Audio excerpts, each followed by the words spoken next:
Yo, salut tout le monde, c'est Gatavolgar, j'espère que vous allez bien, moi pour ma part je vais plutôt bien, j'espère que vous avez passé une bonne journée. Aujourd'hui on se retrouve pour une nouvelle vidéo, donc on se retrouve pour le débrief du match Pau Paris Saint-Germain, match qui comptait pour les huitièmes de finale de Coupe de France, victoire du Paris Saint-Germain sans trembler sur le score de 2-0, les buteurs dans ce match, Paredes à la 25e minute de jeu pour le Paris Saint-Germain et à la 53e, Pablo Sarabia inscrit le deuxième but pour le Paris Saint-Germain et grâce à cette victoire, les hommes de Thomas Tuchel se qualifient pour les quarts de finale sans trembler, voilà, sans grande difficulté et affrontera Dijon pour le tour suivant de cette Coupe de France.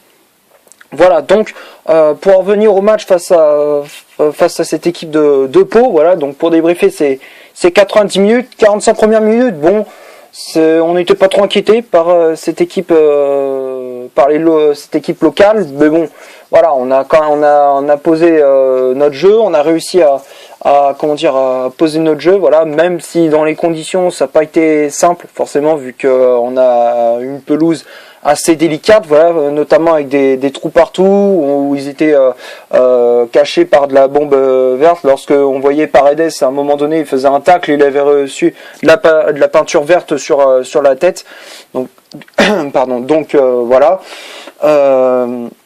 Après, dans le jeu, bon, il n'y a pas grand chose à dire, voilà, donc on ouvre le score à la 25e minute de jeu sur un centre de Kurzawa. Icardi remet ce ballon de la poitrine pour Leandro Paredes qui reprend ce ballon de volée. Ça fait 1-0 pour le Paris Saint-Germain. Paredes, capitaine d'un soir où Thiago Silva ni Marquinhos n'est pas là, voilà, donc Thiago Silva blessé, je le rappelle, et Marquinhos blessé également.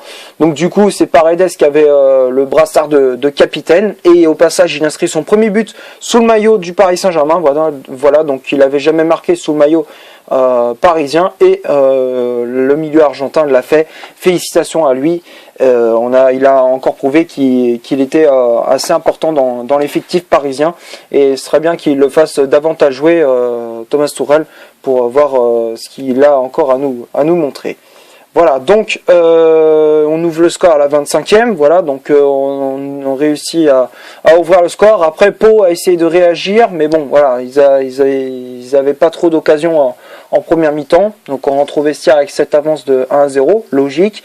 Et ensuite, la seconde mi-temps, bon, bah, on a continué on a réussi à poursuivre notre jeu, voilà, et on inscrit ce deuxième but à la 53e, le but de Pablo Sarabia, encore une fois, qui a marqué en Coupe de France, voilà, sur un bon centre de Mauro Icardi, voilà, sur une transversale de Leandro Paredes, tout part du joueur argentin, ce ballon dans la profondeur pour son compatriote Mauro Icardi, voilà, le centre de l'Argentin est fuyant parce que Choupo-Moting n'a pas pu reprendre ce ballon au premier poteau, et derrière c'est Sarabia qui n'avait plus qu'à pousser ce ballon au fond des filets.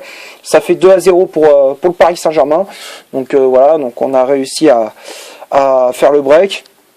Et après, bon bah voilà, ça s'est arrêté là. Bon après, petit coup d'heure pour le Paris Saint-Germain. Voilà, Colin Dagba qui est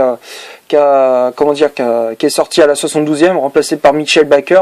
Voilà, le jeune latéral du Paris Saint-Germain. Voilà, donc il a eu un petit peu de temps de jeu, c'est bien pour lui.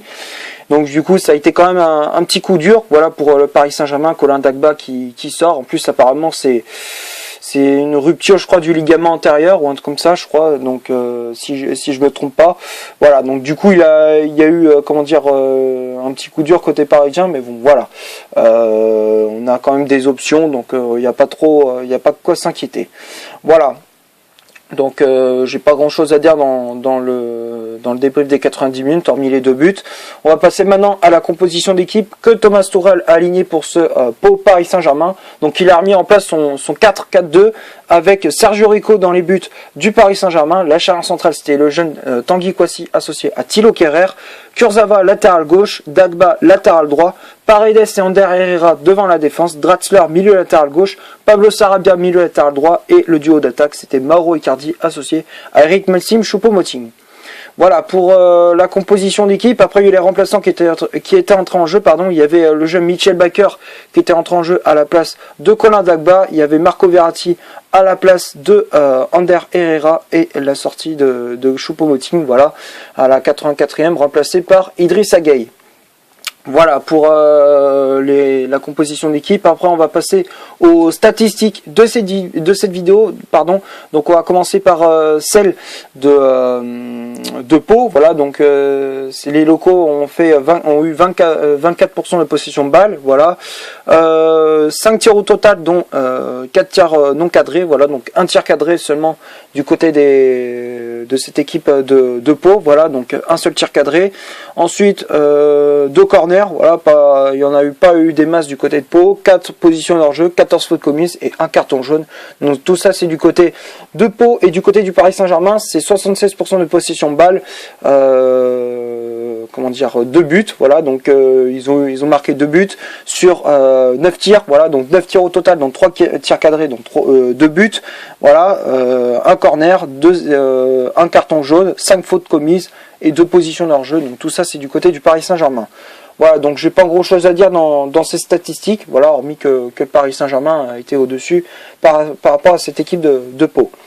Voilà, donc on va passer maintenant au top et au flop de cette vidéo. Donc on va commencer par le gardien, Sergio Rico. Encore une fois, très bon match de la part du gardien espagnol. Voilà, donc il a réussi à avoir un énième clean sheet. Voilà, un énième clean sheet.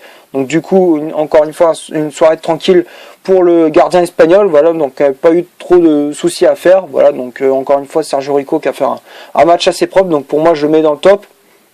Ensuite, la charge centrale Thilo Kehrer, Tanguy Kouassi.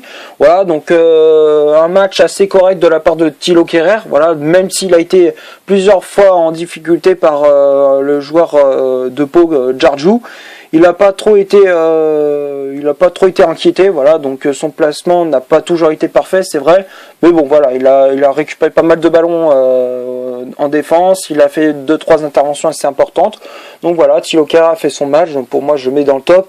Kouassi aussi, très bon match de la part du jeune Titi parisien. Encore une fois, il a été très sérieux. Il a empêché l'attaquant de Pau de marquer le but de l'égalisation. Voilà, donc il a fait pas mal d'interventions. Voilà, donc voilà, il a été très très important en défense centrale, Tanguy Kouassi. Donc pour moi, je le mets dans le top. Ensuite, les latéraux, Kurzawa, Dagba. Dagba, il a fait un match assez propre. Voilà, donc très bonne prestation de la part du jeune Titi parisien, malgré sa sortie sur blessure où voilà, il a souffert d'une petite entorse, voilà, apparemment. Mais voilà, donc on nous dit c'est une petite entorse, et après on nous dit c'est une rupture du ligament ou un truc comme ça. Donc c'est assez compliqué, mais voilà. Donc hormis ça, Colin Dagba a fait un bon match. Donc pour moi, je le mets dans le top. Ensuite, Layvin Kurzawa, bon, bon, c'est pas le match qu'il avait fait, mais voilà, il a été un peu plus, il a pas fait un match extraordinaire, mais voilà, il a fait le taf, voilà, donc il a amené le but de Leandro Paredes. C'était lui qui a amené l'action du but du milieu argentin. Voilà, mais après la suite, bon, ça n'a pas été très glorieux, avec beaucoup de pertes de balles, peu de prise de risque, donc voilà, donc ça a été compliqué pour le latéral parisien. Donc voilà, bon, c'est pas le match de l'année qu'il a fait, mais bon voilà. Donc pour moi, Kurzawa, je mets dans le top. Ensuite, le milieu de terrain, Ander Herrera, Leandro Paredes. Ander Herrera, bon, il a été important dans la récupération du ballon au milieu de terrain.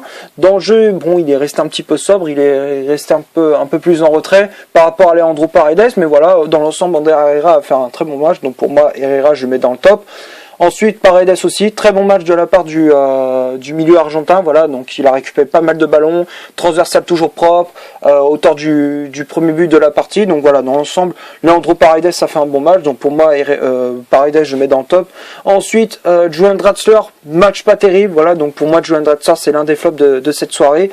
Julian Draxler qui avait fait un match plutôt décevant, voilà, donc il a été souvent en difficulté, il a essayé de tenter, mais bon voilà, il ralentissait par moment le jeu parisien. Donc voilà, donc pour moi, Draxler, je mets dans le flop. Ensuite, Sarabia, très bon match. Voilà, Pablo Sarabia, pardon, j'ai rien à dire.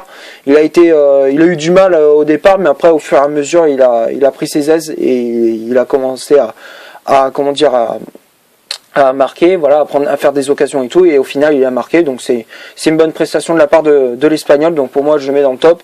Et le duo d'attaque Icardi Choupo-Moting, match pas terrible de la part de Choupo-Moting, voilà, où encore une fois il n'a pas été extraordinaire, voilà, donc même s'il a fait des talonnades, des virgules, des petits ponts et tout, hormis ça, pas grand chose à se mettre sous la dent du côté de l'attaquant camerounais, mais bon voilà, donc pour moi Choupo-Moting je mettrais dans le flop. Et ensuite, Mauro Icardi, bonne prestation de la part de l'Argentin, malgré son manque d'efficacité devant le but, malgré son efficacité devant le but. Ce que je veux dire par là, c'est qu'il a pas marqué. Voilà, ça fait déjà 4 matchs qu'il a pas marqué, mais bon, voilà, il a tout de même été passeur décisif sur le but de Sarabia et de Paredes. Voilà, donc il a été auteur de 2 passes décisives. Donc voilà, donc dans l'ensemble, Icardi a fait un match assez propre. Il a pesé sur la défense de Pau, donc voilà. Pour moi, Icardi, je le mets dans le top.